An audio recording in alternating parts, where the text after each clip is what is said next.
to the What Really Happened radio show. The history the government hopes you never learn.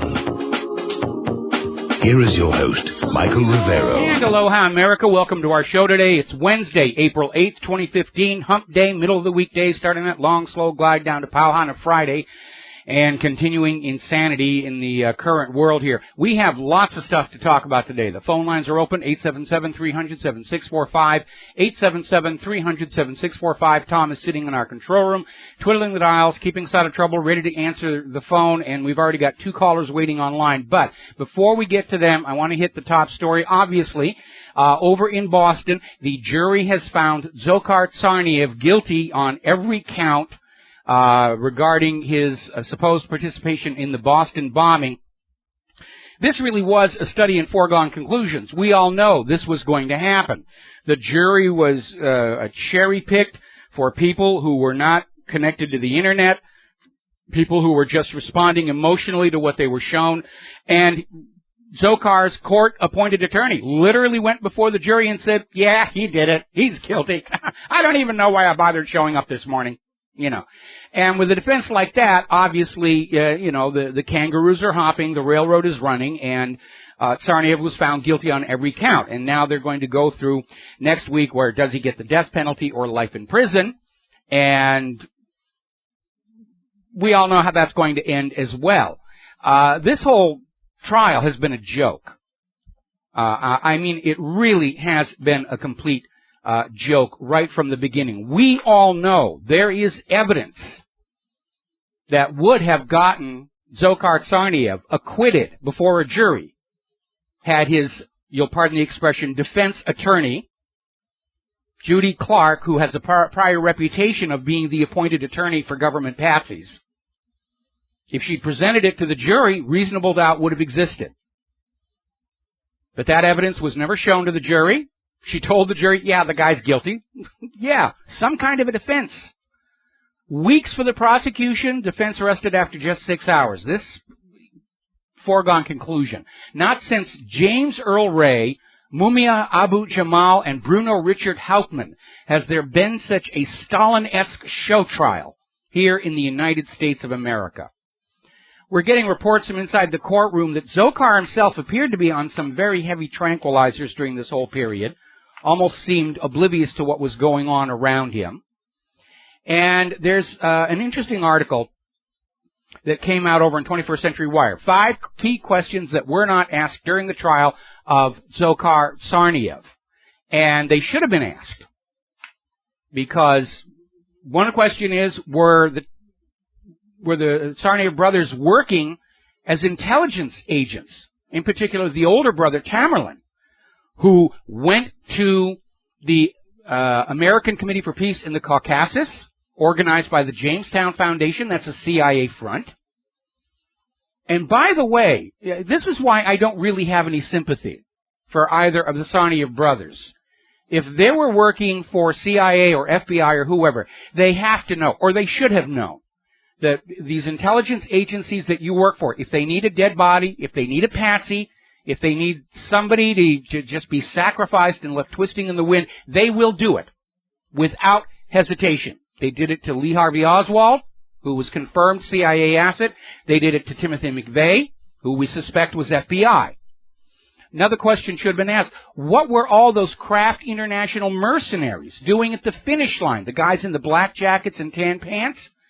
One of them photographed wearing the exact identical same backpack as was shown in the remains of the bomb.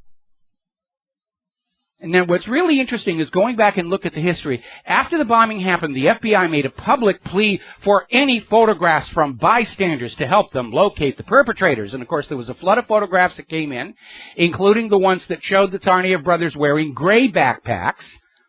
And these mercenaries, one of the mercenaries wearing the same backpack that the bomb was in, at which point the FBI did an about-face and came out and announced that nobody should look at any photos from the Boston bombing other than what the government was providing the media, and you should not even begin to think there are any other suspects except for Tamerlan and Dzhokhar Tsarnaev.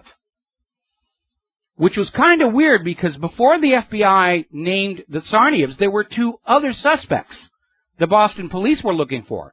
Mike Mulugeta and Sunil Tripathi, both of whom turned up dead shortly thereafter. One of them shot, one of them drowned. Then there's the question about whether Tamerlan Tsarnaev was alive when he was in police custody, because there was this video that clearly shows Tamerlan naked getting into a police van. The official story is that he was run over by Dzhokhar in an SUV. But another witness, a girl named Linda, called into WEEI 93.7 FM in Boston, saying she saw Tamerlan get run down by a police SUV and then shot. Now, the FLIR video shows Dzhokhar Tsarnaev climbing out of the boat under his own power, yet we're told he was riddled with bullet holes and a slashed throat, so severe he could not talk to anybody for weeks. And the stories just go on and on and on and on. This is another government cover-up, and I got to tell you right now, if the government thinks that going through and frying Dzhokhar Tsarnaev is going to reassure anybody that the official story is accurate, they're wrong. What this is going to do is cement in the minds of the public that the justice system is not just, that government continues to lie unrepentantly, aided by the corporate media. We ran a poll at whatreallyhappened.com. Do you think the government has been telling the whole truth about the Boston bombing? As of the last time I checked, 100% no. And a reminder, there are still indications of some of these other staged incidents surfacing. Did a flashback to the AFP interview that there were multiple shooters in the Aurora Theater massacre. And they set up one patsy to take the fall for it.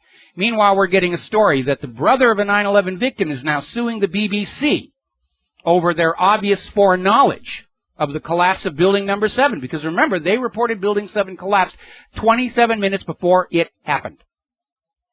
All right, we're going to start grabbing some phone calls here. Zach in Pennsylvania, aloha, welcome to the show. What's on your mind? Hey, Mike, how are you doing today? Doing okay. Good. A couple things. Have you ever heard of Mickey Paletta? Doesn't ring a bell. Well, if you're ever interested in having him on your show, he's a personal friend of mine. He's been battling Wall Street banks for close to about 30 years now, and he basically helps people stop foreclosure by teaching fraudulent banking practices. He was good friends with Congressman Traficant, who recently passed away. Yes.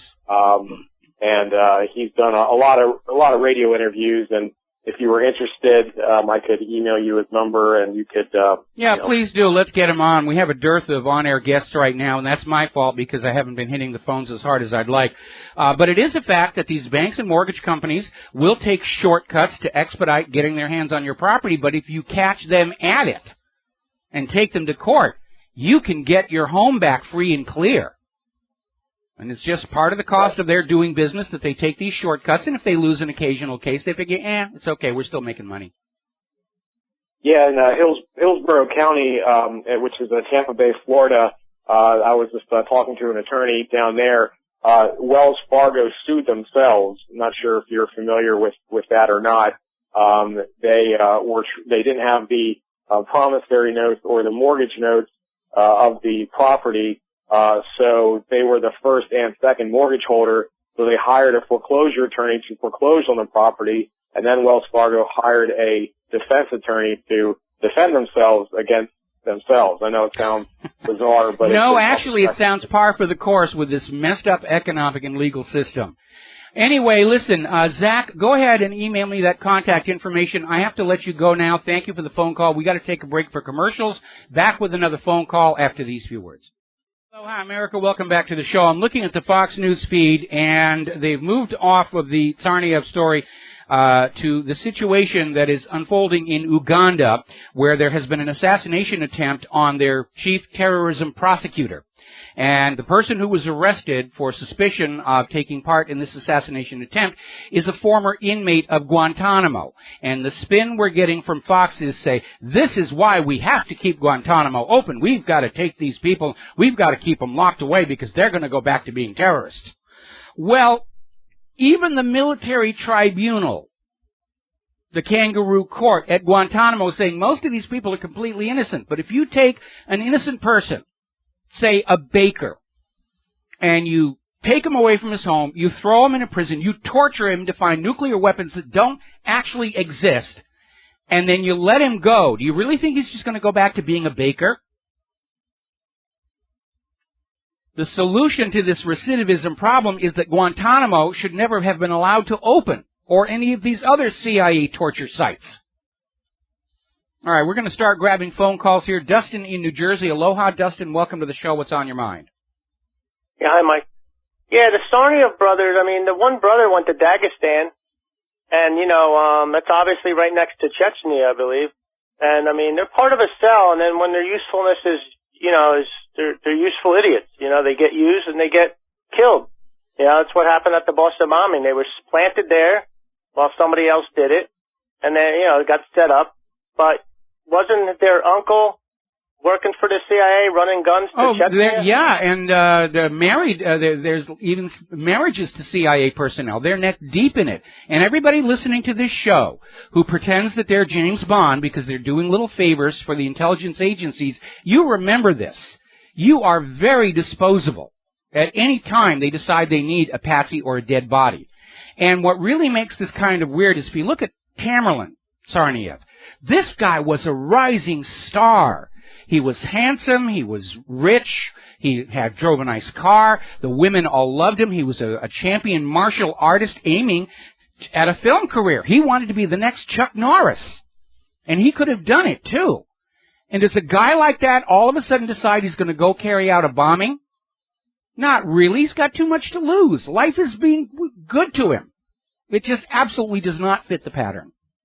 Well, isn't it amazing? The Russians warned about the one brother who went to Dagestan, which obviously was ignored, but then there's the linkage, you know, with Nemtsov that got killed in front of the Kremlin. Yes. And, you know, the linkage back to, you know, Chechnya. And remember, Litsko from Ukraine, he also went to fight in Chechnya against the Russians. He wound up getting killed, I think, in last year in March. And, you know, there's like a cell. It's a cell that's controlled by the CIA. They get sent out, you know, and they do what they want, you know, and then they get killed. And then, you know, the people are useful idiots. You think they'd wake up to figure out, you know, you're expendable. No. They think that they feel good about themselves. You know, they're spies for the government, and they go home and abuse themselves to old James Bond movies. But we've seen the Russian government start to kick out U.S. non-governmental organizations like USAID for destabilization activity. And obviously trying to fan up events in Chechnya is going to go a long way to creating a situation where they can demonize Russia. So, oh, look what the Russians are doing to the Chechens. We must go into Chechnya and save those poor innocent people from Russian aggression. Same thing they did in Afghanistan. But the Chechen president is behind Putin. Of course, Putin put a lot of money into Chechnya. It's been, you know, it's starting to be decent over there now. And, you know, you still have these cells that are running around over there, and Putin, you know, the FSB took care of that cell that killed Nemtsov, which obviously the cell is linked to somebody in the CIA or, you know, a group. Yeah, and, you know, obviously the attempt to use Chechnya to destabilize Russia has failed, but obviously when the Tsarnaev brothers went there through this group that was a CIA front, it was still hoped that Chechnya could be fanned up into a new destabilization campaign. Obviously, because Putin is going out there taking care of his own country, unlike the U.S. government, you know, he was able to quell that back down. Well, with the brother, you know, isn't it amazing how they can just go back and forth to Dagestan, back and forth, and nobody says, wait a minute, why is this guy going to Dagestan, you know, 10, 12 times for training and all this other things, you know, doing operations over there? You know, you would think, obviously, unless they're involved, you know, that something's going on. Yeah, but again, they're tied in with CIA. They were being used as some kind of a spook situation.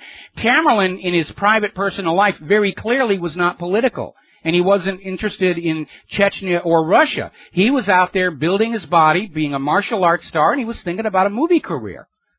This is not the kind of guy who goes out and carries out this kind of bombing. This whole thing is a fraud from top to bottom.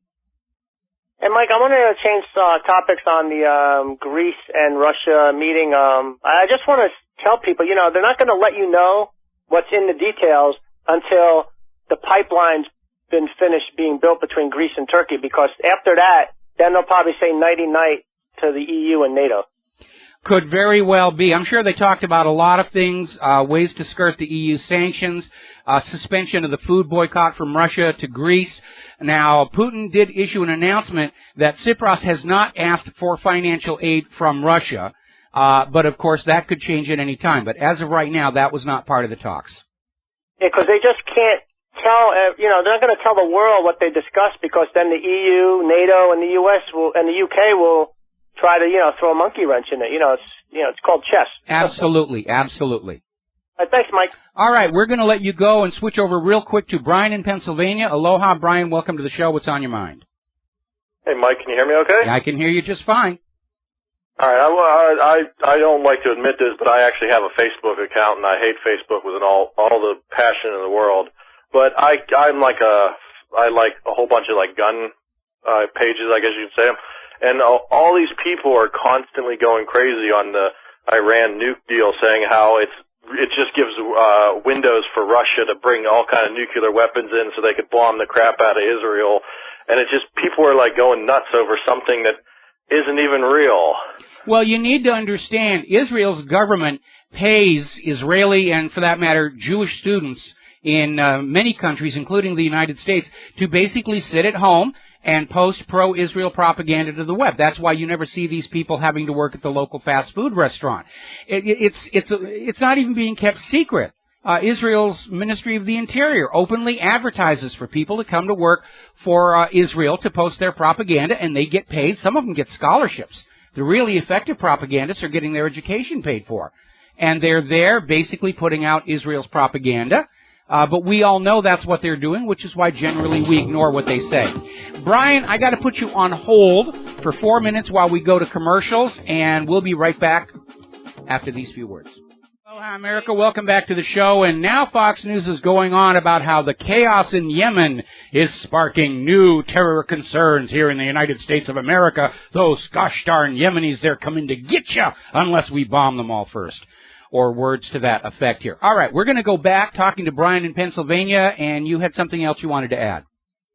Yeah, it's just amazing how it's how you can link Iran to that because they signed the Nuclear Non-Proliferation Treaty, because I harp on that all the time to everybody, that technically America has a duty to go in and actually help them develop their programs, but everybody's worried about it, and everybody always says, I'm well, if we keep pushing all these sanctions on Iran, what happens when Russia goes in there and starts building nuclear reactors, and everybody else in the world just starts leaving us behind because we're being a bunch of bullies, and they're just you're now no longer part of the team, so see you later.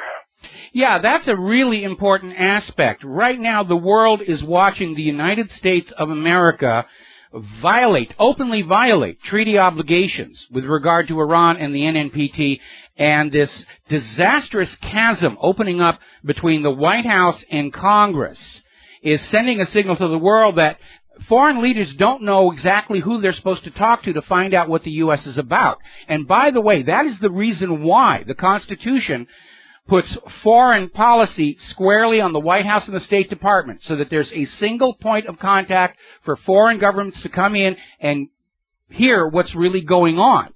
And the reason the Logan Act was passed was because there was an incident in the early history of the United States where members of Congress tried to circumvent the State Department and go out and directly negotiate foreign policy on their own. And it created a serious destabilization issue, and it came close to triggering another war. And that's why that law is there. And right now, the United States government, because of its constant servitude to Israel, is no longer trusted by the rest of the world. They know the U.S. does not keep its treaty obligations. They know the currency is unstable and pretty much worthless. And they're seeing a government that is fragmented and at war with itself. And these are all red warning signs of a potential collapse of the government. Yeah, it's just amazing that I'm waiting for everybody, the rest of the whole planet, to just say, okay, America, we're just sick of your crap. we're going to go and do our own thing, and our country's just going to go wham into the ground. Yeah, well, they're already saying it. The de-dollarization is continuing, and other countries simply don't trust the United States government, and with good reason. The U.S. government has destroyed its own credibility both within and without the United States of America. And one other thing, I don't know if you watch RT at all, but they had a news article on YouTube that was there was a hailstorm in St. Louis, Missouri, like 2 days ago that created a river of, like, hailstones. Yeah, I saw the video on that, and boy, that stuff was just really coming down. There's hail all over the place there, and we'll be talking about that a little later in the show because I just wanted to cover it while I was on the phone with you. Okay, well, I appreciate that. But the carbon Nazis are out there saying, 2015 is the warmest year on record, the warmest year. Pay no attention to all the snow and ice. You people are delusional. You were on drugs. You were drunk. You just imagined all that snow and ice that's still on the ground in major parts of the country. Yeah, it's amazing. Oh, yeah, one of the places where I live, it's like right up the hill from me, like basically I think about like 15 minutes away, they still have like another 1.5 feet of snow, and it didn't even melt yet. Yeah, and even though we're getting into the warmer time of year, the temperatures are still well below the average for this time of year. Brian, got to let you go. We got a lot of phone calls to get to, and we're going to take Tom in Texas. Aloha, Tom. Welcome to the show. What's on your mind? Tom, are you there? Is this me? Yes, that's you. Are you not? Oh, okay. Okay. No, I was talking. I thought it was Tom in the call room, but no. Was that Brian on the last call? So many questions, Mike. I'll just get to my points. Please do. Yeah, I'm sorry. I'm praying for it now, Mike. Do you want me to put you on hold and I'll come back to you later? Please. All right, I'm going to put you on hold here, and we're going to switch over to John in Barbados. Aloha, John. Welcome to the show. What's on your mind? Aloha, Michael. The previous caller who managed to get his points across mentioned that America will be isolated. It's already happening. Yes. The Asian Infrastructure Investment Bank has frozen the Federal Reserve, the IMF, and America out. They're not in there. They're not. They're left out in the cold. But, many of America's supposed strongest allies are in this thing. Great Britain, countries in Europe, Australia, Denmark. I mean, they all hopped on board, and the U.S. is being left out in the cold. Yeah, but I think the significance is the acceleration in de-dollarization. It cannot go on like this before America loses its piece of the World Trade Action, its mafia-style protection. So, yeah, I mean, it's looking increasingly difficult for the U.S. to pursue this line of dominance. And even, I've been listening to people talking about this Iran deal, and they don't really know what it is, but they're saying, America gave up everything and Iran's got everything it wanted. And as far as I can see, what Iran demanded was its rights and obligations under the NNPT. So that's exactly right. That's exactly right. And all these people who are pushing for this deal to be killed, to open the door for war, they're not concerned with international law. They're not concerned with what's morally or ethically right and wrong. They have their own agendas. Israel wants to smash a regional economic and political rival. The U.S. wants to control Iran's oil so that it's sold only for the U.S. dollar. The bankers want Iran brought under a privately owned central bank. And there's a huge overlap of agendas. And when you get enough people whose own individual agenda says war would be a good idea, that's when the wars happen. I think the next war will be a really, really bad idea unless you're wearing, as you without say, question, eloquently, 2 million sunblock. Yes. All right. Well, listen, John, thank you very much for the phone call. I'm going to let you go, and we're going to go back to Tom in Texas. Tom, have you got your thoughts together? Yes, sir. My name is Matthew, by the way. Oh, I'm sorry. The control room said your name was Tom. Yeah, no, I said Tom because I thought it was your guy, but I have a couple concerns. John, there's so many things we could talk about on your end of the war, but we're going to focus on one, if we could. Fukushima. Yes. How is this not the end of the world? Am I missing something here? I mean, it's killing everything in the Pacific Ocean. And maybe I don't understand the level of uranium or whatever the hell is going in there. But, I mean, it's literally from my perspective. Well, it's not the end of the world, but it's obviously a serious threat to the life on that world. I mean, the world will continue, even if it's just a dried out, burned out cinder. Right. But I mean, we can have a Mars aspect. I mean, we're talking dead whales, dead sea fish. Everything is dying. Well, and part of it's probably from the radiation. There are some other factors, which I'm going to get into a little bit later in the show. This is a serious problem, but here's what's going on. There's nothing TEPCO can do about it. There's nothing the government of Japan can do about it. There's nothing. That's my biggest concern. Well, let me finish. There's nothing the government of the U.S. can do about it. Nothing General Electric can do about it. So they're just going to pretend like it's just not that big a deal. And so how is it not the end of the world if nobody can do anything about it? It's a serious problem. That's going to be there for hundreds of years, pouring out radiation, and it is a serious problem. And unfortunately, all of our governments are so busy getting ready for World War III, they just don't have any money left over to figure out a way to clean up this mess. Matthew, have to let you go. Got to do some commercials. Thank you for the phone call, and we'll be right back.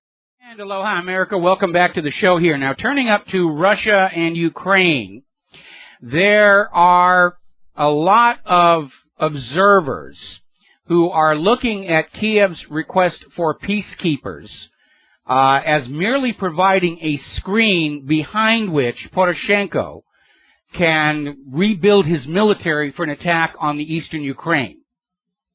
That this peacekeeper plan benefits Poroshenko, it works against the independent eastern Ukrainian republics. I'm not so sure. Poroshenko has a lot of things distracting him from the eastern Ukraine. He's got a collapsing economy. He's got dissension among his own officials to the point where a lot of those top officials have been getting really depressed and committing suicide lately. There are protesters in Kiev demanding Yushchenko's head on a platter. And Ukraine looks like it is also on the verge of collapse. They can't pay their gas bill. Creditors don't want to loan them any more money. It's looking less and less like they're going to get back what they've already loaned them. Boy, oh boy, when the U.S. decides they're going to wreck a country, they don't kid around, do they? All of this since the U.S. coup d'etat. And look what happened to that poor country. Down in Yemen, violence continues. 6 children are now dead. The Saudi coalition bombed a school. Because we know that little kids will grow up to be people who don't want to obey their U.S. puppet rulers. And I'm starting to wonder if these hits on the civilian population are there to anger the people of Yemen into refusing any kind of a negotiated settlement. Get them so angry, hot and bothered, they're just going to fight this thing all the way out to the end. And we are hearing confirmation of that from Sputnik News, where they're saying basically the people of Yemen are waiting for the ground invasion to happen, because that will be their opportunity for a blood revenge for all these killed sisters, mothers, children, teachers. This is going to be very, very bloody, and it could easily turn into Saudi Arabia's equivalent of Vietnam. Plus, it has kicked up major protests in Saudi Arabia itself among the Shiite population, forcing the government of Saudi Arabia to crack down on them brutally, which doesn't make the government of Saudi Arabia look very good to its own people, regardless of what their religious backing is. Because when you see your government in the streets of the country cracking people's skulls, it doesn't really matter whose skulls are being cracked. That they're being cracked is the message. Now, yesterday we had a caller who said Al-Qaeda attacked a base inside Saudi Arabia. It turned out not to be exactly what was going on. There was an attack on a Yemen-Saudi Arabia border checkpoint, the border crossing. And they're described as suspected Al-Qaeda, meaning they don't really know. But it could have been an effort to sort of goose Saudi Arabia into incurring into Yemeni territory on the ground here. Meanwhile, over in Beirut, an advisor to Iranian President Hassan Rouhani said that going into Yemen was a serious mistake for Saudi Arabia because of the numerous atrocities, war crimes, innocent civilians being killed. It almost doesn't matter if Saudi Arabia succeeds in returning the U.S. puppet ruler to power. Saudi Arabia's image in the world is now taking a main beating. Meanwhile, we're hearing that Iran has deployed 2 of their warships to the Gulf of Aden, ostensibly to protect Iranian shipping, which has come under threat. The official story is from piracy, but I think what Iran is concerned about is that since Saudi Arabia is now controlling so much of the coastline in that area, Saudi Arabia might just start attacking Iranian cargo ships and tankers. So they're having to bolster their forces there. Now, Israel has come out just openly saying that in their next war with Hezbollah, they're expecting there will be hundreds of civilian casualties. And there's a solution for that.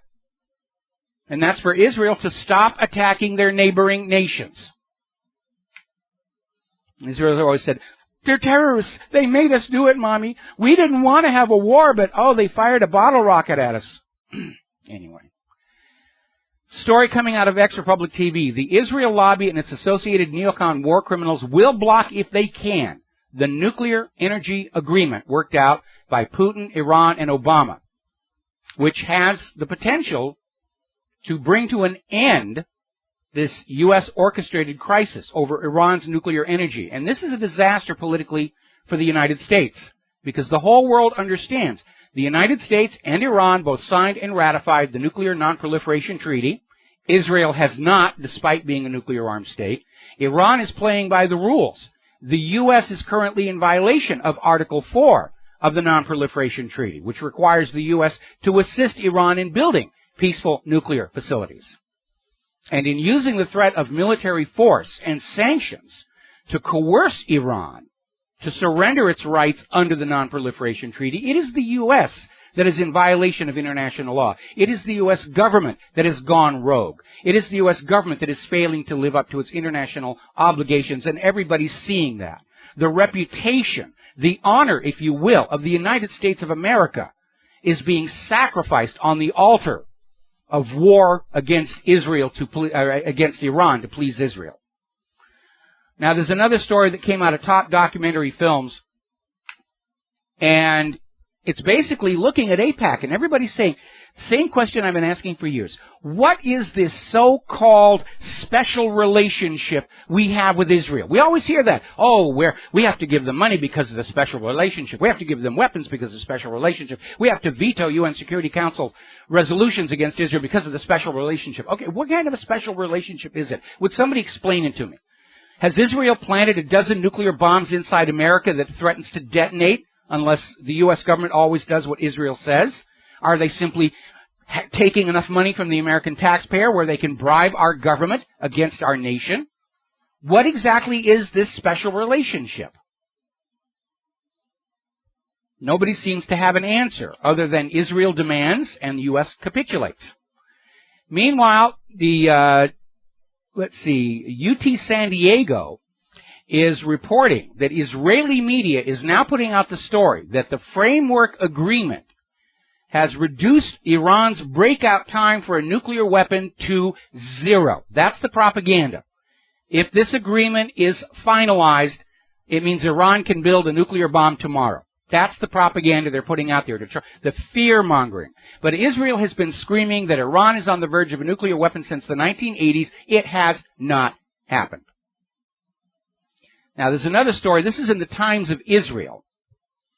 And it's basically responding to a comment made by Iran that once this P5+1 deal is agreed to, they will start spinning up their latest generation IR-8 centrifuges.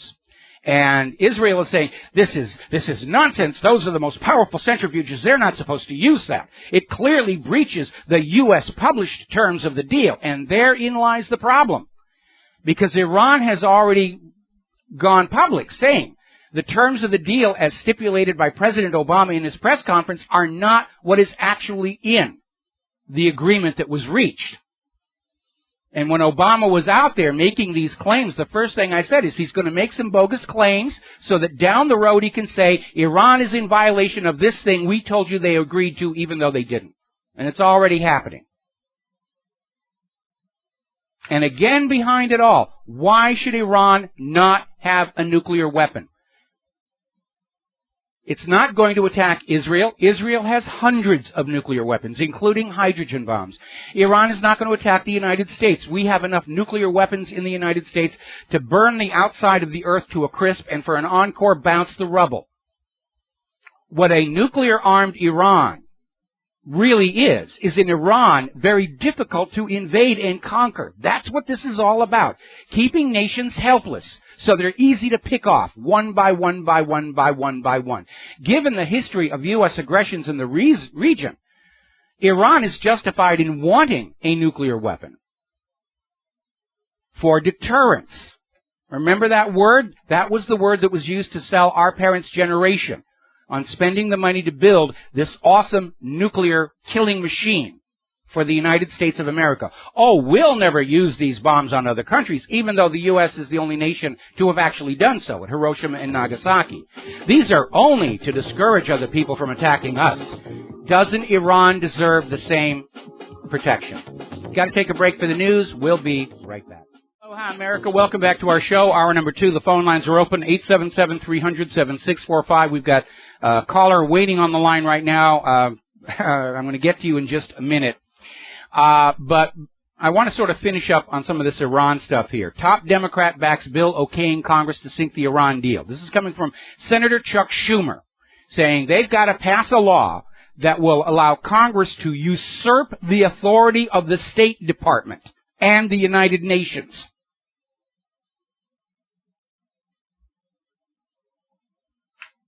That's the extremes they are willing to go to please their masters in Tel Aviv.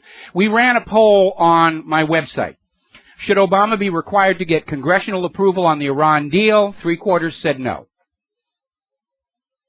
All right. We're going to take a phone call here. Mo in Florida. Aloha, Mo in Florida. What's on your mind? Hi, Michael. How you doing? Doing okay. Good. Just wanted to say, you're asking who, just give me a second here, why would we stand with Israel? And everybody, attributes that saying that if you tell a lie big enough and keep repeating it, people will eventually come to believe it. They attribute that to Hitler's propaganda chief, Joseph Goebbels. But actually, he said just the opposite. And if you don't mind, can I read something here just about a few seconds? Yeah, go ahead. He said, this is Hitler's propaganda chief, Goebbels.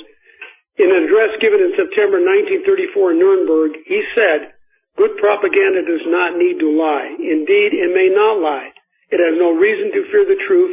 It is a mistake to believe that people cannot take the truth. They can. It's only a matter of presenting the truth to people in a way that they'll be able to understand. A propaganda that lies proves that it is a bad cause. It cannot be successful in the long run. And then, in an article in 1941, he cited examples of false British war claims and went on to charge, this comes from the British. The British propagandists had adopted the big lie. This is what Goebbels said. Big lie technique that Hitler had identified and condemned in his book Mein Kampf. He said the English follow the principle that when one lies, one should lie big and stick to it. They keep up their lies even at the risk of looking ridiculous.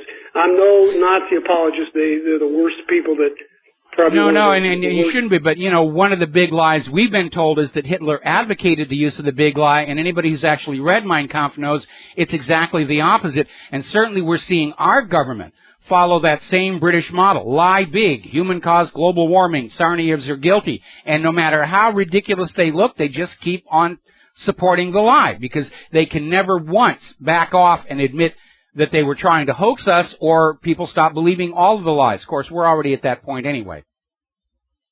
Oh man, that's exactly it. It's whatever the Nazis did. I mean, they did horrible things, but the lie is the sole possession of the Anglo-Saxons, in my opinion. But thank you, Mike. I appreciate it. All right, you got it. Thank you very much for the phone call. And we know from statements made by Winston Churchill on radio broadcasts in Britain in the 1930s and articles in the papers that Britain wanted a war with Germany after Germany got rid of their private central bank imposed on them by the Treaty of Versailles at the end of World War I, and all of a sudden Germany's economy just exploded. And Britain, which was still under the dominion of the Bank of England, couldn't compete.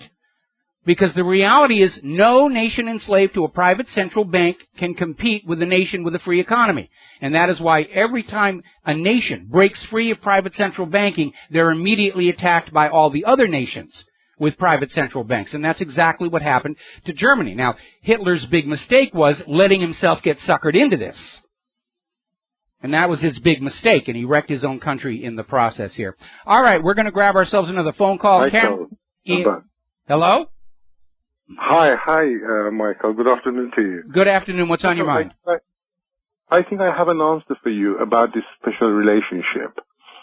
If you look at the Balfour Declaration of 1970, you'll clearly see that the letter is addressed to Rothschild. Yes. And Rothschild literally own Israel, and they own the chunk of the Federal Reserve. And I think the thing that Israel has with Iran is not about nuclear, it's about the central bank. They want a private central bank in there. Well, they want a private central bank everywhere. That's what's made the Rothschild family worth $15-16 trillion. Well, I think there are only 3 countries who don't have it yet, and Iran is one of them. Yes. And I think, if I'm not mistaken, Syria is another one, and North Korea is the third one. Yes. And they're demonized, of course. Yes, they're on the U.S. government's special high-interest targets list. And the other thing, Michael, I need to speak about is regarding the situation in Yemen. I mean, this is Israel's footprints all over this situation. I mean, bombing civilians, destroying them, shooting them on purpose, targeting them on purpose.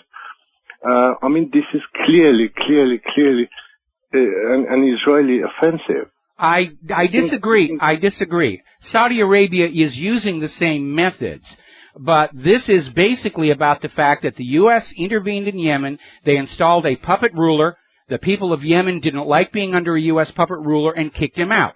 Same thing that Iran did in 1979, same thing the Egyptians did with Mubarak, and are probably getting ready to do with al-Sisi. And this is all about the U.S. going back in and with this message to the people of Yemen. Once we conquer you, you stay conquered or bad things will happen to you. And I think that is a big part of the targeting of civilians. This is not really a war against rebels or the Houthi. It is a war on the Yemen people for daring to think that they should run their own country. Well, I absolutely agree with you, but I still think somehow in sort of back of my heart, so to speak, that Israel is sort of like running this show under the sort of, under the, behind the curtains, if you like. Well, they may be involved to some extent, but I wouldn't put the entire onus for this entirely on Israel. This is definitely serving U.S. interests over and above those of Israel right now. Okay? Excellent. Thanks ever so much, Michael, for your time. Thank you. All right, thank you. We're going to let you go here. Now, another article coming out of dailysaba.com, should Israeli nuclear bombs be inspected? Is this a trick question? Of course they should be inspected. Israel should be required to sign the Nuclear Non-Proliferation Treaty and allow IAEA inspections like every other nuclear power on Earth. And I understand that there's a couple of nuclear powers alongside Israel who have not signed the NNPT. But they're a little more transparent with what they're doing. But for Israel to go on with their policy of nuclear ambiguity where we won't say if we do or we don't, in an age where we know they do, whether it's Mordecai Vannunu's photos of the bomb factory hidden underneath Dimona, the documents in South Africa showing that Israel has so many nuclear weapons they wanted to sell one to the former government of South Africa, the Vela incident, or this recently declassified document where the U.S. government has known about Israel's nuclear arsenal since the 1970s and helped them to build hydrogen bombs. We are past the point of anybody saying that, well, we're not sure if Israel has nuclear weapons. Yes, they do. It's absolutely beyond all doubt. And for the government of Israel and the government of the United States to go on with this pretense of we're not really sure is absolutely absurd.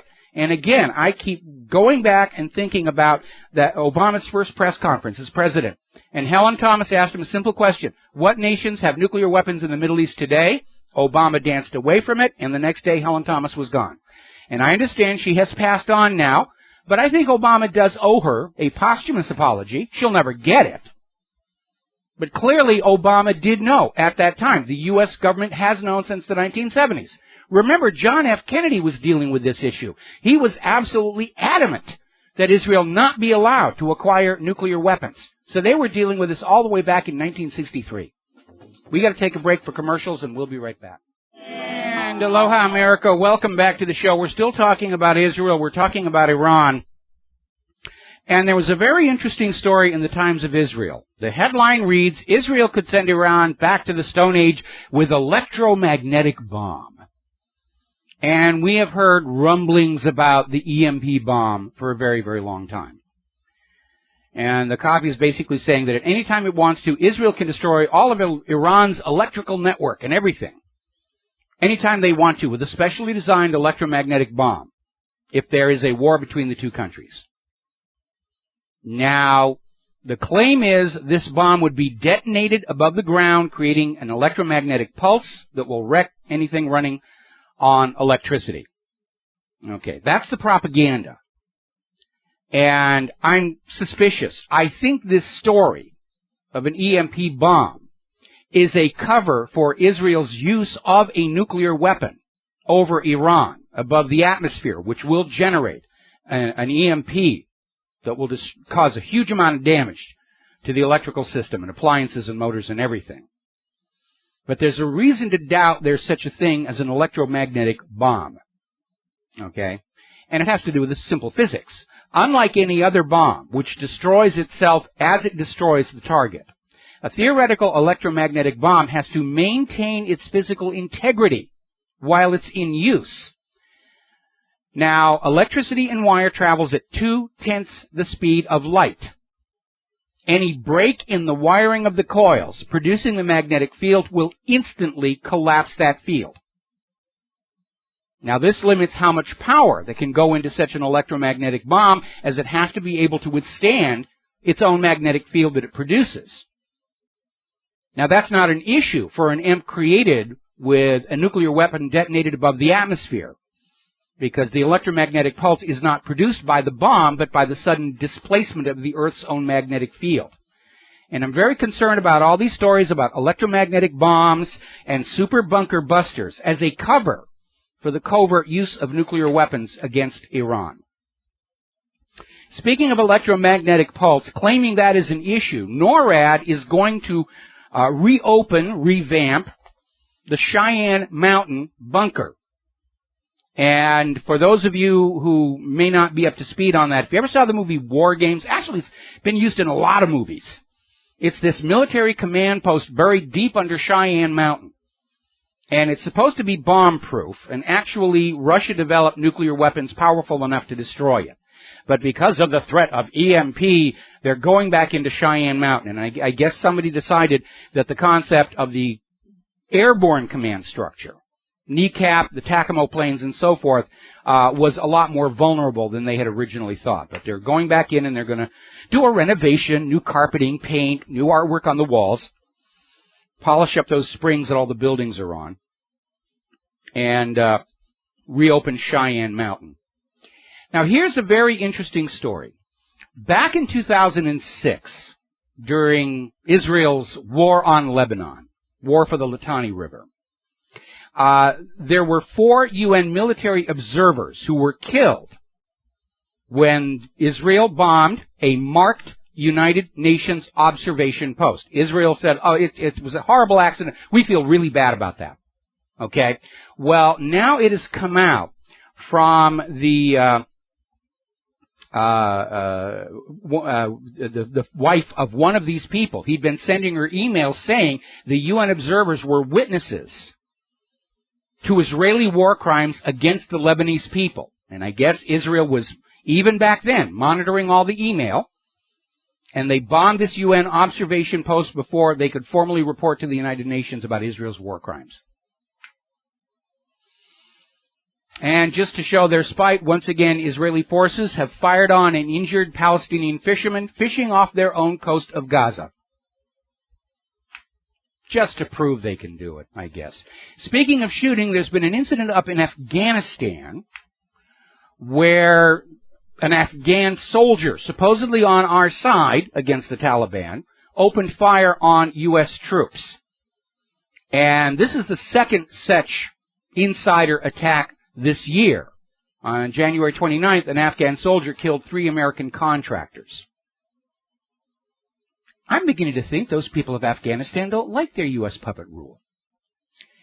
Now, the media is making a big deal over the fact that Iran is once again holding this Holocaust cartoon contest. And so, how it's anti-Semitic, it proves they hate the Jews and everything. And Iran is trying to make a point here.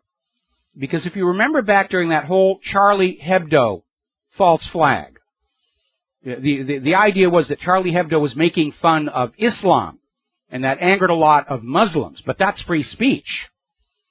But of course, in France today, if you say anything critical about Israel, you will go to jail.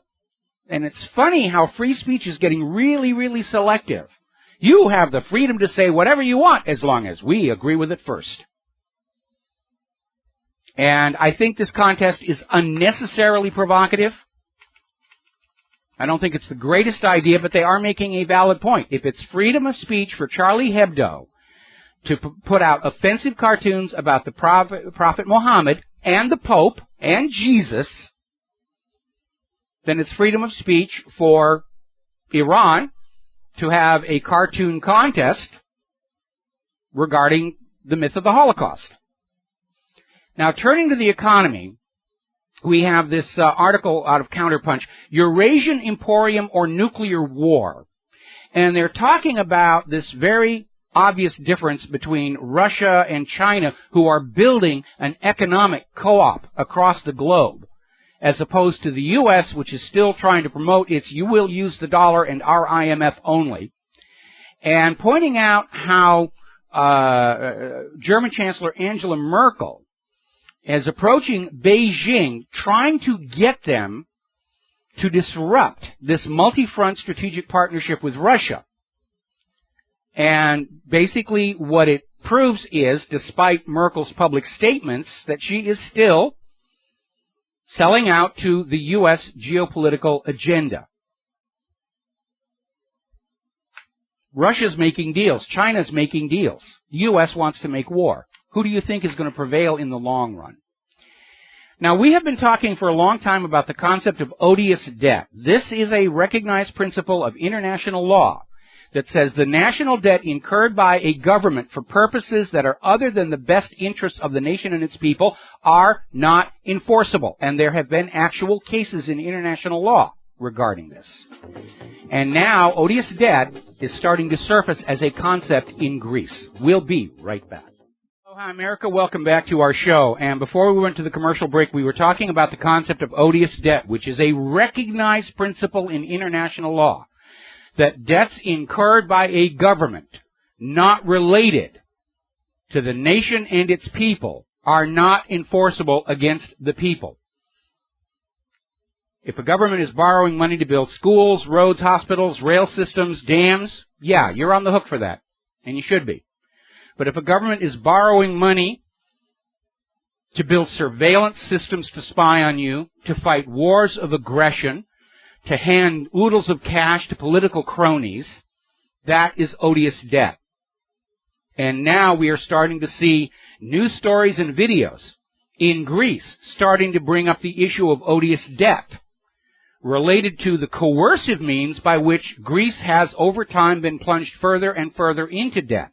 And behind it all, if you will remember correctly, almost half of Greece's debt was created out of thin air in an underhanded deal between previous Greek leader Papandreou and Goldman Sachs, who were trying to conceal the true scale of Greece's debt from the European Union with a series of currency swaps that made Goldman Sachs a lot of money and plunged Greece almost twice as much debt.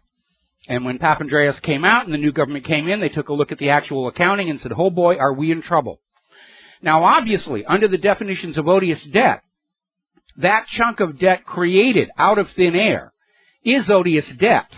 It was not incurred for the benefit of the nation and the people. It didn't provide any jobs, didn't provide any infrastructure.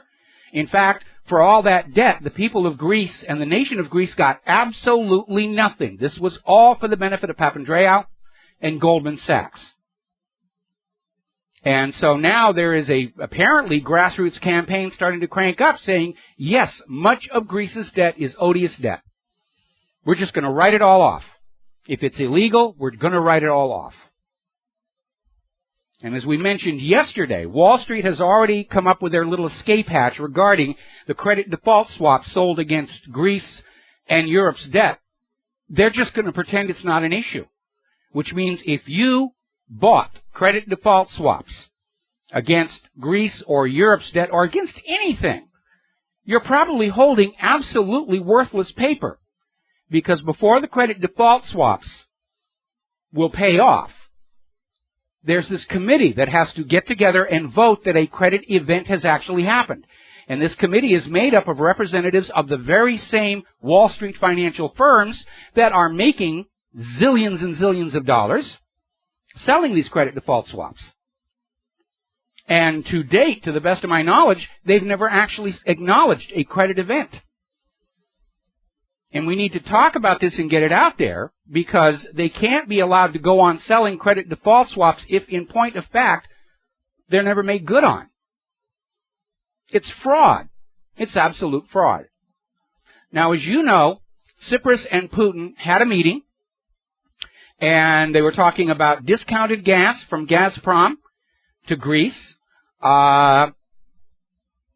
lifting of the food sanctions on Russia's side toward Greece, ways of sidestepping some of these EU sanctions, and there had been talk about Greece asking Russia for some economic help. But as of the last report, Putin's office is saying, no, Greece has not asked Russia for any help with their debt burden, at least not yet. Meanwhile, the Russian 5-year probability of default is plunging. Greece is going up through the roof. Russia is plunging because the ruble is gaining strength. It's at the highest level since December of 2014. And this despite the anti-Russian sanctions by the EU and the US, this despite the artificially created oil price war that has harmed so many companies in the United States, Canada, South America, Europe. It backfired horribly. Now, Ukraine's economy is in serious trouble. Their car production has plunged 96%. Nobody in Ukraine can buy any domestically made cars. And we're starting to see bank failures. They're in serious trouble there. And at this point, it doesn't look like Poroshenko is going to get a lot more financial help from the ECB, the IMF, or the World Bank. Their exposure in Ukraine is very heavy, and it doesn't look like Poroshenko is going to be able to pay it back anytime soon, because even if he succeeded in reconquering the eastern Ukraine, at this point, the factories and the farmlands that would be needed to generate the revenue to repay those loans, they've all been destroyed. I've looked at some of the videos coming out of eastern Ukraine. It looks just like the devastation of Europe in World War II. All the buildings are bombed out. Just a single wall still standing. Another article coming out of Sputnik News, unraveling at the seams, EU on verge of collapse. And they're talking about Greece's now seeming inevitable exit from the European Union, and its pivoting toward Russia, are going to have serious implications for Europe. And we know that when Greece leaves the EU, other countries like Portugal are saying this may be the best way for us to go. Greece is already making plans to have a new drachma already made up and sitting in the warehouses ready to go into use.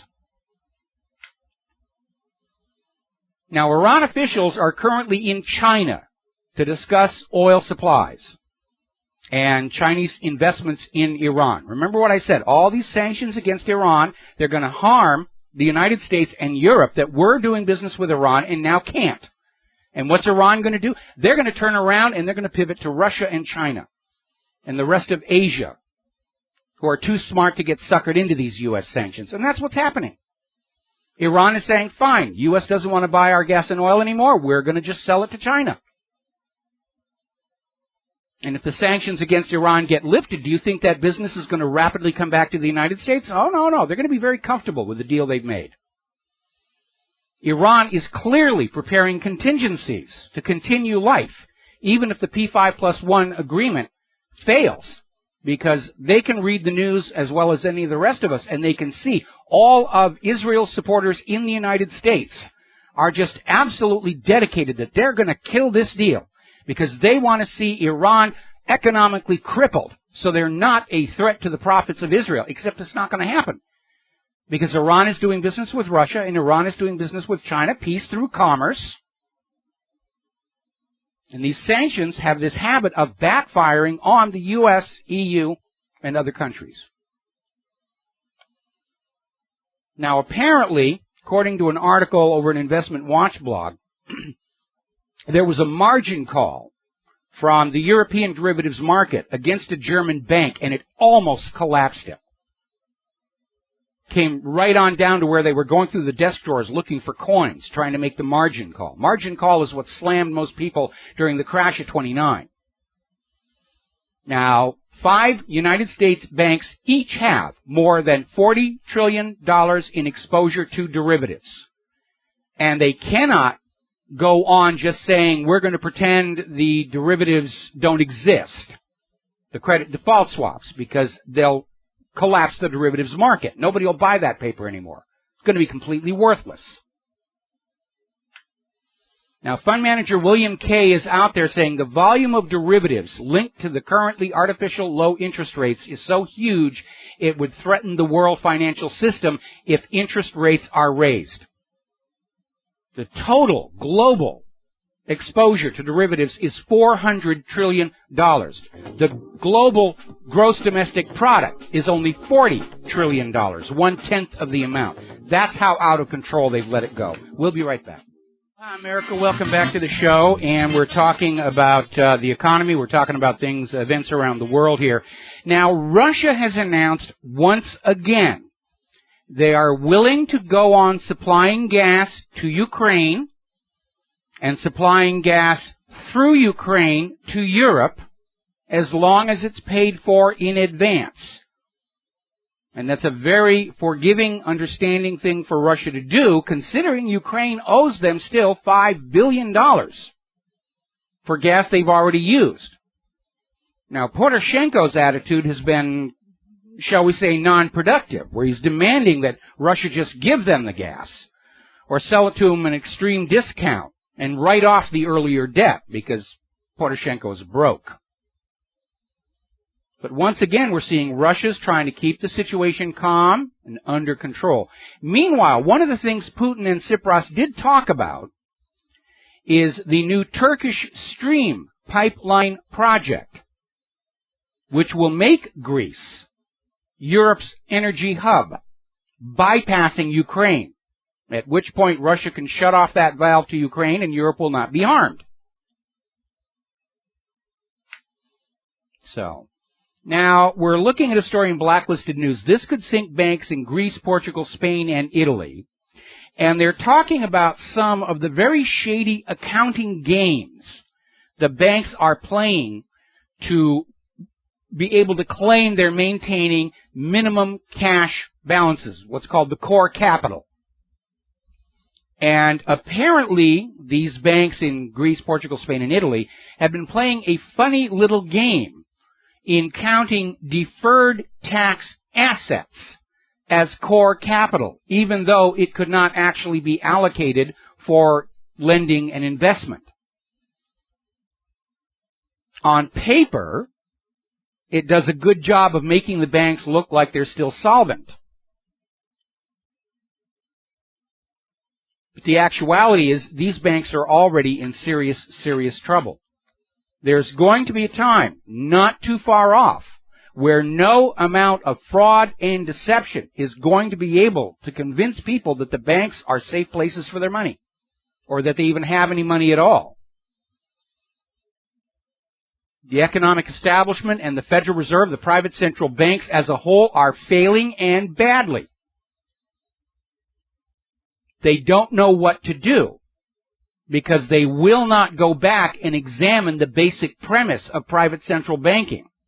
They just keep on doing what they've been doing all along, over and over and over again, and hoping that it will go on making them insanely rich. But as we've said before, the way private central banks are designed, and given the authority to issue all of the public currency as a loan at interest, debt grows faster than the available money supply. And the net result is, over time, all of the wealth of the nation and its people winds up in the pockets of the bankers. And what they never considered was having some kind of a plan what to do when all the money was concentrated in that private central bank and its owners. Because the only way the Ponzi scheme of private central banking continues is if there's always a larger base of borrowers to allow the creation of new money, part of which is siphoned off to pay the interest on the old money. It is a pyramid scheme. And when the people can't borrow anymore, the government steps in and borrows on their behalf. And when the government can't borrow anymore, that's when the private central banks start wars, because wars force nations to borrow even more. They have to borrow money to fight the war. They have to borrow more money to rebuild after the war. It's a big, dirty trick these bankers have played on planet Earth, going on 3 times now. We've had 15 years of stimulus, and we've got nothing to show for it here in the real world. Wall Street's done really well. The money junkies, oh man, the stimulus just made them many times richer than they were before, but not for Americans. And they're handing out credit cards left and right. They're trying to get anybody to just come back on that borrowing spree. Low interest, just take the card, buy something. If you don't go out and max out their credit cards right now, the terrorists are going to win. Right now, it's very hard to get a mortgage for a house. But boy, they're handing out those applications for credit cards. I get 2 and 3 a week, which promptly go in the shredder. Here's what's going wrong. Half of Americans are not able to save any money. Everything comes in, immediately goes out on their bills and food. The average U.S. household has $15,000 in credit card debt.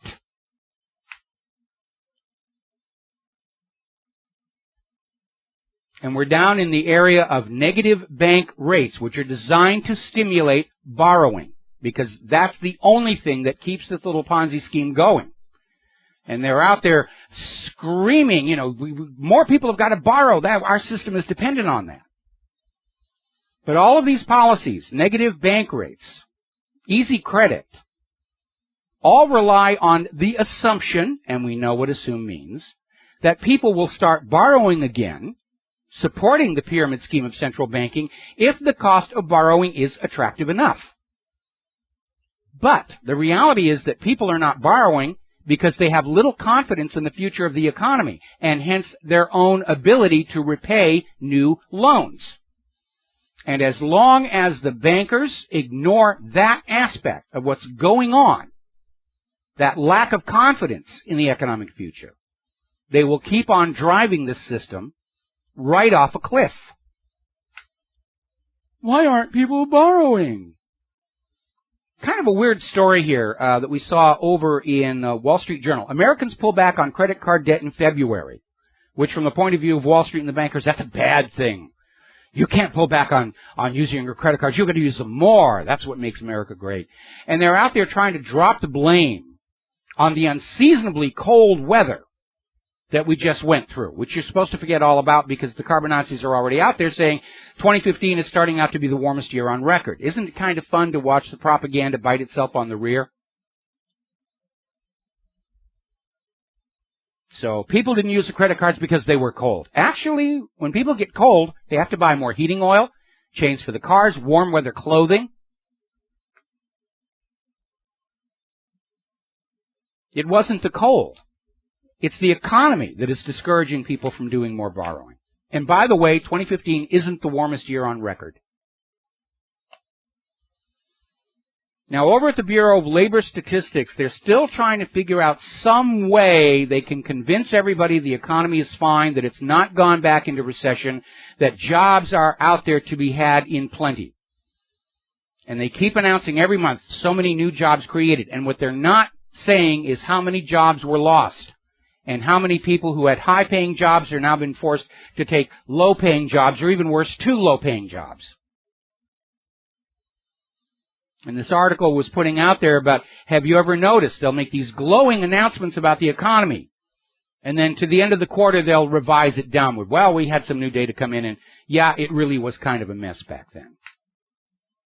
They're lying to you about the state of the economy. They're lying to you about not being in a recession, just like they're lying to you about human-caused global warming, the Sarnievs were the sole perpetrators of Boston, and so forth and so on. Very alarming article over in shtfplan.com. Strapped Americans heading for civil unrest and riots, with the poor spending 60% on the bare essentials of life.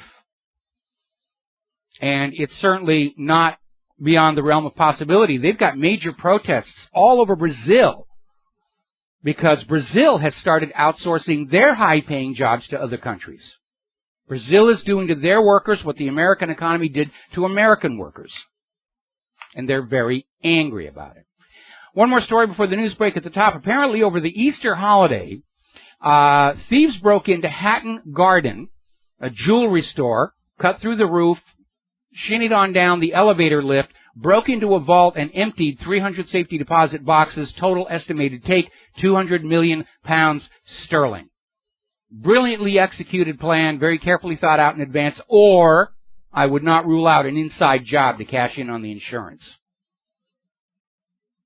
So, there we are. Alrighty, let's see. France is declassifying their documents regarding the Rwandan genocide, which France has been accused to be a part of. Apparently they think it's time to clear up that historical record. And a whistleblower has gone public regarding the FBI's investigation into the anthrax letters after 9/11, saying the FBI deliberately crippled the investigation in order to keep it focused on the designated patsies. We'll be back after the news break. And aloha, America. Welcome back to the show. And we're going to go right to the phones here and pick up a call from Chris in Michigan. And Chris, thank you for waiting so patiently, and I apologize for not getting to your call in the last hour. What's on your mind? Actually, Mike, just the lies of the mainstream media. Every day we get up here and we watch the mainstream media and the talking heads just perpetuate the same lies they've been telling since 9/11. And right up until, today with the same lies about Israel having to protect herself, but when Israel has nukes. In the plan for the the blueprint for a new America, I guess you call it, can we just bring the old cane, the vaudeville cane, back to come off from the off stage and pull the person by the neck and start lying? Good idea. Get them out of there? That's a good idea. And at what point, here's my real question, at what point is the baloney meter just going to start pinning into the red and the American people aren't going to believe these lies anymore? Well, generally they don't. One thing that we can do in the Blueprint for the New America is go back to the system of laws that we had that prevented any one individual from owning too much media in order to protect diversity of opinion in the media. And by the way, we don't call them the mainstream media anymore. They're the corporate media. They're not mainstream. They've lost the majority of the American audience. The majority of the Americans are now getting their news from websites and independent media radio shows like this one. So we're actually the new mainstream. Now, setting that aside, we can certainly restore limits on media ownership to preserve a diversity of opinions.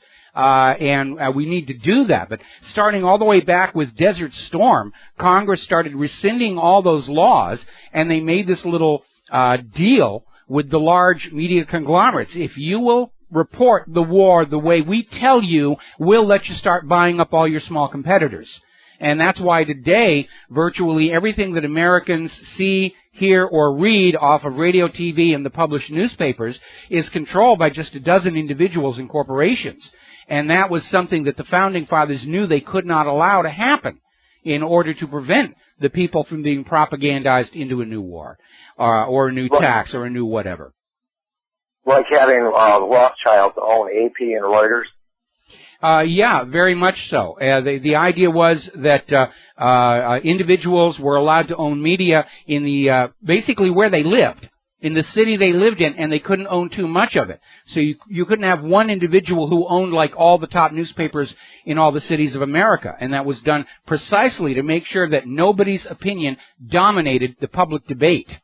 And that was, of course, also back when there were strict limits on donations to political campaigns, so that a candidate's campaign budget was a true measure of his popular support, not just which corporations he'd sold out to. And by the way, we're already seeing all over the corporate media this wave of reports, just attacking those wacky tinfoil hat conspiracy theorists who even begin to doubt that Dzhokhar Tsarnaev was guilty, and deserves to be fried twice. And so they're already out there. And it's like that bizarre FBI statement where originally they said, everybody send in your pictures, and as soon as the pictures started surfacing that undermined the official story, the FBI literally came out and said, don't look at anybody's pictures except the ones we show you. And so they're already out there. We put up our pictures showing the backpack evidence that would have acquitted Dzhokhar Tsarnaev if his government-appointed attorney had actually wanted to get him off the hook. I could have won that case. I'm not even a lawyer. I could have walked in there, shown that information. So could have I. Yeah, and so they're already, the corporate media is already on the attack against anybody who doubts the official story about the Tsarnaevs, about global warming. I mean, they're already ramping up here. Oh, it's scorching, it's broiling. We're going to be talking about that later this hour. Okay, well, bring back that cane. Yes, what did I say, Mike? the hook, the big hook. The hook, that's what they call it. Last one I actually saw was on the Gong Show all those years ago. Thank you very much for the phone call. We're going to let you go here, get back to the news. And apparently, the mayor of Caracas in Venezuela has now been formally accused of aiding a U.S.-backed coup attempt against President Nicolas Maduro. And apparently they're starting to roll that one up. So despite all the recent disasters and failures, the U.S. government still feels they have a right under manifest destiny to go on in and remove the government of other people's countries and put in U.S. puppets, which is why all these countries hate us. It's not because we have freedom. Everybody loves freedom. It's not because we've got Disneyland or Miley Cyrus on a wrecking ball. It's because the rest of the world is sick and tired of the U.S. acting as if they have a divine right to go on in and muck about with other people's countries. Now, speaking of muck about, Rahm Emanuel has won the runoff election with Jesus Choi Garcia. Hard-fought runoff and narrow squeak-by victory for Rahm Emanuel. But, and to nobody's surprise, there are already allegations of massive election fraud taking place in Chicago. Numerous reports of voters being given ballots that were already pre-marked for Rahm Emanuel. At least one electronic machine was found where votes for Garcia were tallying up on Rahm Emanuel's side. I mean, you can imagine my shock. American elections aren't honest and accurate? I mean, that's ridiculous. Foregone conclusion. Now, we have been hearing over the last several months about the Trans-Pacific Partnership, and the White House has been sort of cherry-picking comments from environmental groups that make it sound like environmental groups are wholly on board with the Trans-Pacific Partnership. The reality is the majority of these environmental groups are opposed to the Trans-Pacific Partnership without further careful review of its environmental impact. And the reality is the White House does not have a lot of support for the Trans-Pacific Partnership. A major sticking point is the requirement from the United States that all nations signing the Trans-Pacific Partnership will ban GMO labeling. And that is a real problem for countries like Japan, where GMO labeling is now mandatory. And to do a reversal on that involves a serious loss of face, which in the Japanese culture, that is a serious, serious issue. In Washington, D.C., nobody cares. Yeah, I'm saying something 180 degrees different from what I said yesterday. It's no big deal. In Japan, very different sociology involved there. Apparently, there is a new tell-all book by Kate Anderson Brower entitled The Resident. It's inside information about what life is like inside the White House, and apparently it paints a very unflattering picture of Bill and Hillary Clinton. Rand Paul, of course, as you know, announced his candidacy for president yesterday. And he's out there screaming, "I stand with Israel. I'm proud to support Israel, America's longtime friend and ally in the Middle East." And I am proud to say that I would rather clean out all the toilets in Grand Central Station with my tongue than ever vote for Rand Paul or any other friend of Israel.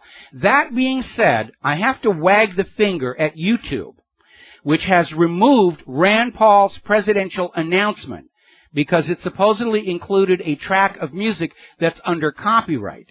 And what makes this suspicious is apparently the actual holder of the copyright didn't complain to YouTube. This was, we are told, done by YouTube's automated bot that looks for copyright violations. And I'm sure Rand Paul's people will do a fast re-edit with some original music, you know, and I'm sure my wife would sell you some original music for a reasonable price. But I think YouTube went over the top on this situation here. Now, as you heard on the SRN news break, we're now finding out Harry Reid has lost his sight in one eye because of the incident that happened on New Year's, which we're being told was the failure of an exercise machine. But Harry Reid's brother is now facing driving under the influence and battery charges involving a fight he got into. Now, normally I wouldn't bother with family members of politicians, but I have to wonder if it was really an exercise machine on New Year's that caused Harry's facial wounds, because most exercise machines tend to be safe to avoid litigation. We'll be back after these few words.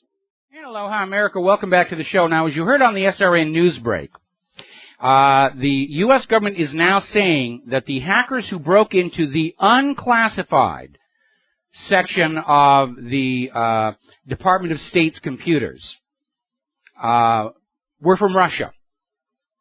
And they even acknowledge in this report from whatisusa.info, the intrusion was carried out through computers located around the world. So they don't actually have any hard evidence saying who did this. Now, Russia is denying it had anything to do with that. And Kremlin spokesman Dmitry Peskov told reporters that, well, it's become kind of a sport to blame everything on Russia. And that certainly is true. Situation in Yemen, situation in Ukraine. Now they're saying that Hillary's private email server was probably hacked by Russians. Probably hacked by everybody. It wasn't a secure server. But they're going to blame Russia. We've got to demonize Russia. We've got to get the American people to hate the Russians as much as the previous generation hated the commies. By the way, that reminds me. I don't know if it's going to repeat or not, but the other night on cable TV, we saw this absolutely brilliant film directed by George Clooney. Good Night and Good Luck. It's a portrayal of Edward R. Murrow, who I find to be a personally very inspiring figure, in his battle against Senator McCarthy and the red baiting. And it's a very accurate retelling of what happened. And if you get a chance to see it, it's worth seeing, definitely. Now, the other day we were talking about how artists had affixed a bust of Edward Snowden to this war memorial in Brooklyn. Park Police took it down. It was replaced later with a projected image on smoke. So they're trying to make a point. Yes, Edward Snowden is a hero. He didn't give secrets to the enemy. He blew the whistle on the government violating the Constitution with us, the American people. The only way you can consider Edward Snowden guilty of treason is if the government views the American people as enemy in time of war. Because that's the legal definition of treason, giving aid and comfort to the enemy in time of war. If the U.S. government is at war with the American people, if they truly see us as an enemy, then yes, technically, Edward Snowden is guilty of treason. But Edward Snowden is no more guilty of mishandling classified information than Hillary Clinton is.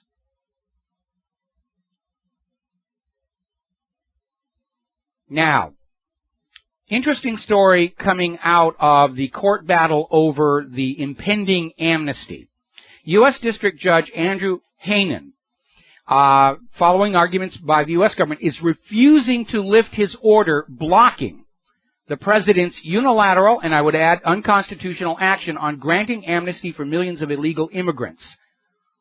And he issued an additional document, which the Washington Examiner called a scathing rebuke of Obama's lawyers for deliberately trying to mislead him. And basically came up very close to accusing the Obama administration of flat-out lying to him. What? The White House lie? Surely thou dost jest. By the way, this new program that Obama has started, where he's spending your tax dollars to fly illegal immigrants up from Mexico and Central America, it turns out a lot of the people getting these plane tickets and the promises of an eventual green card, plus all the other little goodies, were previously deported. They've already been to the U.S. They got kicked out. Now they're being flown back in. What is this man trying to accomplish? It's certainly not going to help the economy. Yes, it may provide a pool of future voters that can be counted on to vote Democratic. And it is certainly going to erode Americans' sense of a national identity, and that, of course, serves the New World Order agenda. Okay. Now, interesting little story involving a concert pianist, Valentina Lisitsa.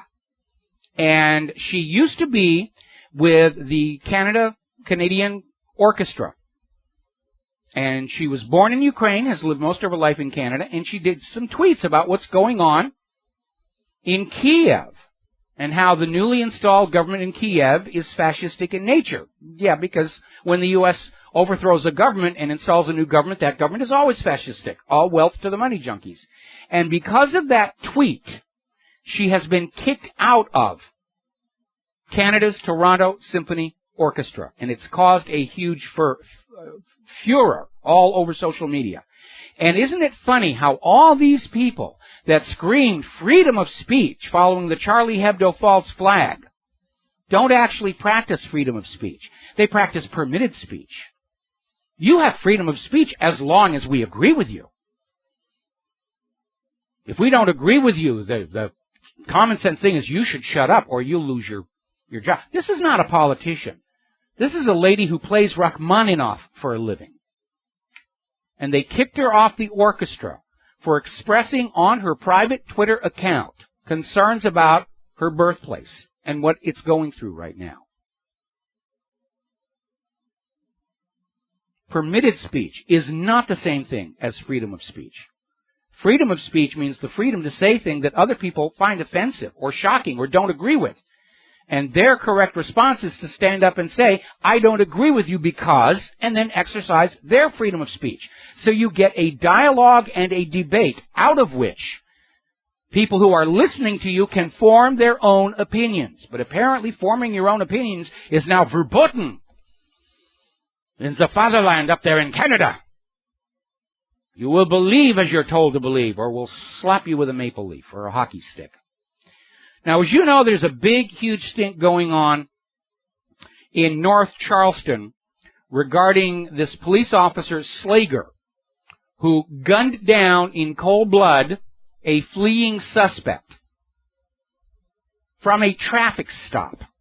That was the crime that started all of this. Ooh, it's a traffic stop. And this officer gunned this guy down. Then he walks over to the body. He drops his own police-issue stun gun by the body in front of other police officers and says, the story is going to be, he grabbed my stun gun, I was afraid for my life, I had to kill him by shooting him several times in the back. There was a bystander with a smartphone, camera, got it all on video. Now, had that citizen not been there with that video camera, this officer would have gotten away with this. And so you've got the North Charleston mayor is out there just saying, well, yes, he made a bad decision. The officer's been fired. He's being charged with murder, as well he should. And then he calls on community leaders to basically quell any potential backlash. Okay, well, if you want to avoid a backlash, get the police under control. Fire those Israeli security experts who are training the American police to treat us the way the IDF treats the Palestinians. Stop using the police to pillage budgets from the people. Stop flash-banging babies. That's how you'll avoid a backlash. We'll be right back. And aloha, America. Welcome back to the show. And I'm almost shocked to see Fox News covering some of the protests that are going on across the country against the income tax. And I guess it's such a big phenomenon going on there in the mainland, they can't pretend not to see it anymore. Meanwhile, Obama is going back to his gun agenda, says he has not given up on gun control. He is going to find some way that he will infringe that which should be uninfringible. And parallel to that, we saw this very interesting story over on CBS that says 1 in 10 Americans has anger issues and access to guns. This is a new study by Jeffrey Swanson, and saying that our definitions of mental illness, which would justify confiscating guns, are way too narrow. And they're saying anybody with a history of impulsive and angry behavior needs to be blocked from accessing weapons. Well, we've all lost our temper every once in a while. It's a normal part of human behavior. It's what you do with the anger, that matters. Going out and taking a sword to the bougainvillea or the crabgrass is a good way to deal with your anger. Or a punching bag. Go out to the gym, work out the anger. That's a healthy way. There's nothing wrong with getting angry. You evolve to feel anger as a means to your survival. And they're trying to say, oh, anybody with anger, anybody who gets angry, they're dangerous. You got to take the guns away. And they're getting a little over the top there. Over in Tennessee, they're looking at a law to ban guns near schools. So far, so good. But what this law is talking about is not real guns, toy guns, plastic guns, water pistols, guns that are going to be banned within the school, which is bizarre because in Tennessee, if you have a state-issued gun permit, you can take your gun onto the school grounds. But you take use a water pistol, go to jail. Is this just not the sign of a government gone completely over the top here? We're going to grab a couple of phone calls here. Glenn in Pennsylvania, aloha, welcome to the show. What's on your mind? Hi, Mike. Just thinking about Harry Reid. If he were damaged by a piece of exercise equipment, I would imagine there would be a civil suit forthcoming, and when none materializes, it would probably make the point that it was something else. And when do families get together? At the holidays. So the whole idea of a family dust up makes a lot more sense than him, his thigh master popping out from between his legs. Well, it's funny we should be talking about this because I had a conversation just yesterday with somebody who's trying to invent a new form of exercise equipment, and he's just wondering why everybody he's approached with this is saying, oh, no, we don't want to get to it. The potential for person harming themselves is too great. There's an insurance coverage issue, litigation, and so forth. And while exercise equipment is generally not designed to last very long because most people will do couple of weeks of using it and then put it in the garage, they are designed as carefully as possible to not present the possibility of some kind of an injury. Because, as you say, the person will turn around and sue the manufacturer of the exercise equipment. They have Scotty from Star Trek do the over-speccing. I'm afraid Scotty from Star Trek isn't with us any longer. So, anyway. No, all right. I love that one where he says, where he tells Geordi that, he wrote the manual, and it's like, oh, he can do it. And he's like, but the spec says, and he's like, laddie, you never tell him what it can really do, That's exactly right. And at least when I was with NASA, that was the way we did it. We would design it to do 10 and then admit it will do 9. And that's how we kept things running there. All right, Glenn, gotta let you go here. We're going to take a chance on a phone call here. David in Florida. Aloha, David. I hope you're on your best behavior. What's on your mind? Aloha. I wish I was in Hawaii right now, but I'm not. Anyway. I am a prophet of anger. You want to talk about anger? I don't know what. I just called I call the vent from time to time to the station. I just come into the conversation. And you're talking about anger. Well, I've been an angry man for a long, long time, ever since probably about the age of 9 or 10 years old. Well, I think a constant anger like that is a problem. I mean, by and large, I tend to be a very smooth sailing kind of calm individual, but, you know, something will happen, equipment blows up, something heavy falls on my foot, and, you know, I'll lose my temper. But that shouldn't be justification to disqualify me from, you know, from owning firearms. But they're getting ready to do that, saying that if you lose your temper, the police will come and confiscate your weapons. Well, they haven't come and confiscated mine, and they know I own them and everything, and I went off on a guy on the street and everything because my dog got loose, and he's like, "Need to get your dog." I turned around and just ripped into him. Well, that probably wasn't the best way to handle the situation, but... Yeah, my dog, you know, I live only 2 blocks away from the police department and everything, and they come down here and they're like, "David, what happened?" Well, you know, my wife and I are fighting and all that and everything. And the fact that I've been dealing with anger for a long, long time. I've been dealing with anger, violent tendencies and everything. And, you know, it's not something that, yes, you have your moments, but it's not something that the government or anything should be looking into you for. Because we are all humans. We have human nature. You know, yes, we go off, but not everyone's going to take a gun and go bang, bang, bang on somebody. Well, if they're on prescription antidepressants, they might.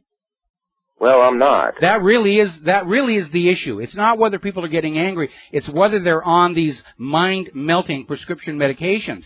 Because virtually all of these mass shooters, the gun grabbers are wagging at us, were either on or trying to withdraw from those prescription antidepressants, and it may have been all of them, but lately they're not allowing the medical records of these people to come on out unless it suits their agenda. I mean, they're already out there saying this Germanwings co-pilot, you know, was on these medications. You know what really irritates me is I am diagnosed as a manic depressive. Mm-hmm.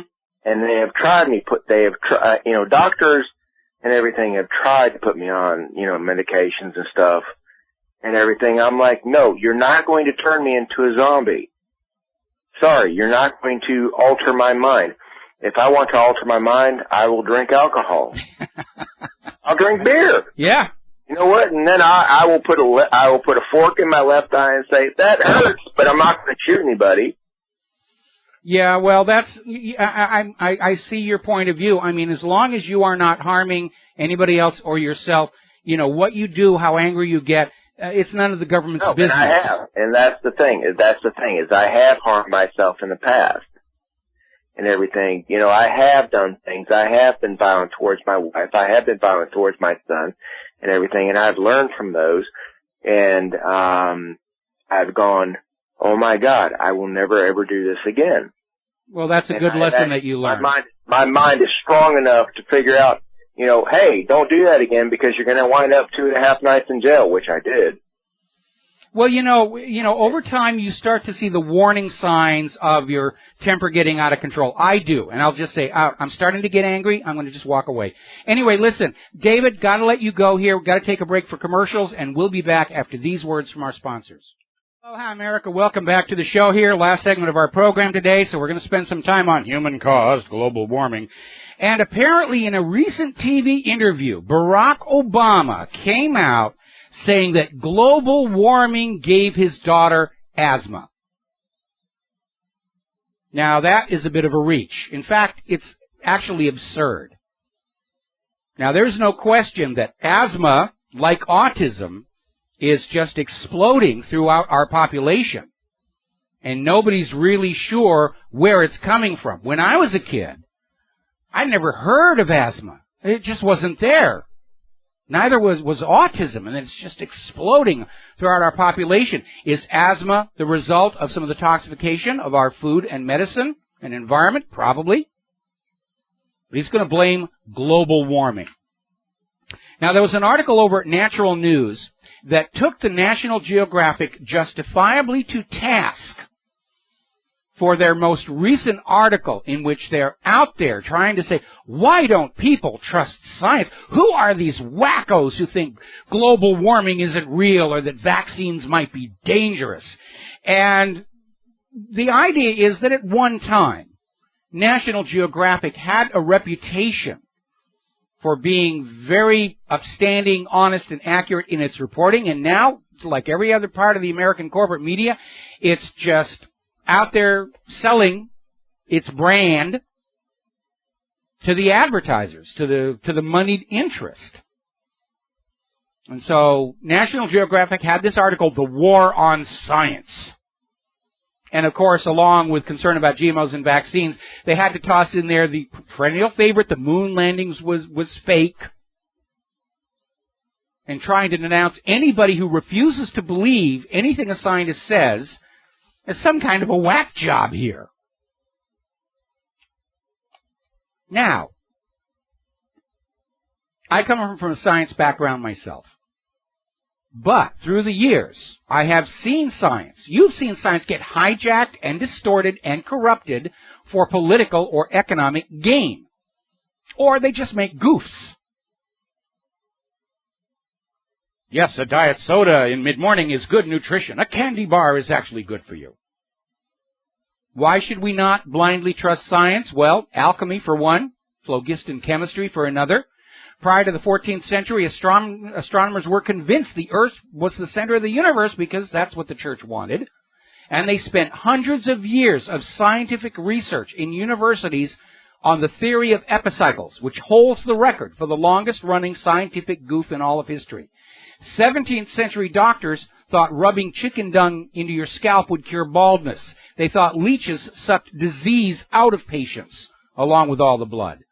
18th century geologists thought the earth was 6,000 years old, again because that's what the Bible wanted, or the church wanted.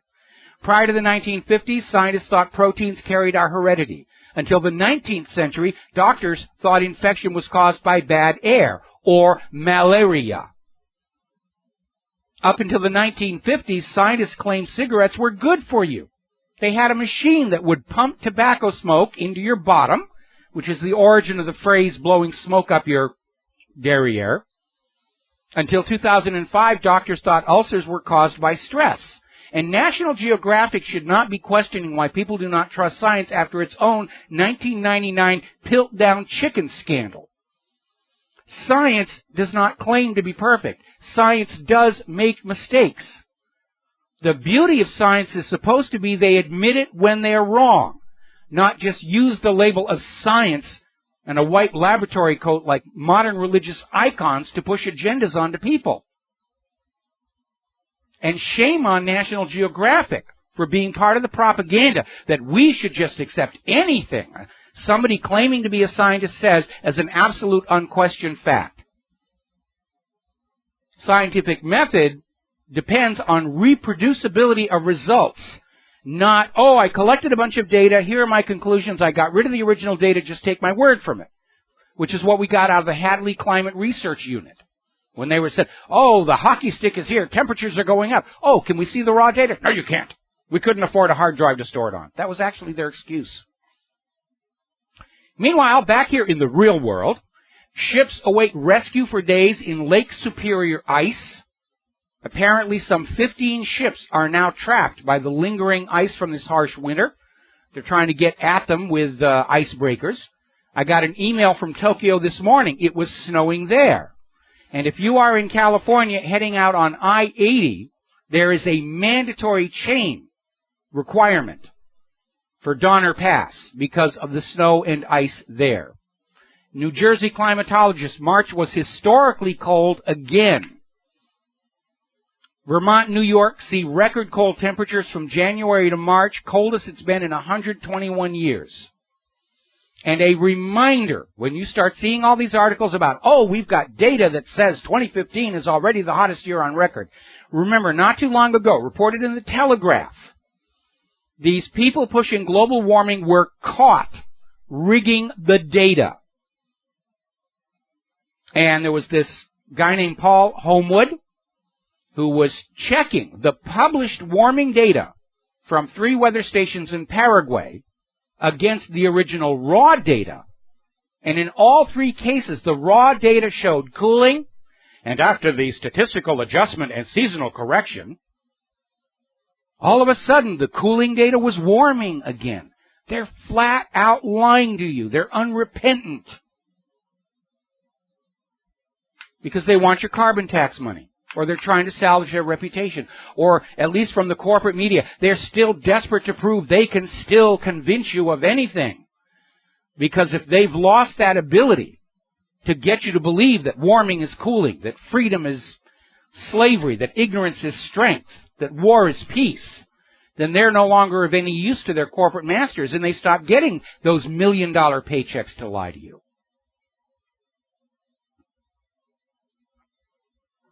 Now, getting on back to Fukushima, which we talked about earlier, apparently their latest move now is they're going to try and start taking some of this contaminated water and let it evaporate, in the idea that only water will be evaporating and going up into the atmosphere. I'm not sure I would want to bet my life on that. But apparently one of the problems they're dealing with is there's a lot of tritium in that Fukushima water. Aha! Light bulb comes on. Tritium is a highly profitable commercial product. It's used in watch dials, emergency lights that don't require batteries, gun sights. Tritium is one of the costliest materials on Earth. It goes for about $12,000 a gram. Somebody ought to go to Fukushima and set up a processing plant to refine out the tritium and sell it and use those funds to finance a real, genuine cleanup of that disaster site. Because TEPCO doesn't want to sign the checks to clean it up. Japan doesn't want to sign the checks to clean it up. Neither does the U.S. They're just going to let it sit there and fester and dump radioactivity into the Pacific Ocean.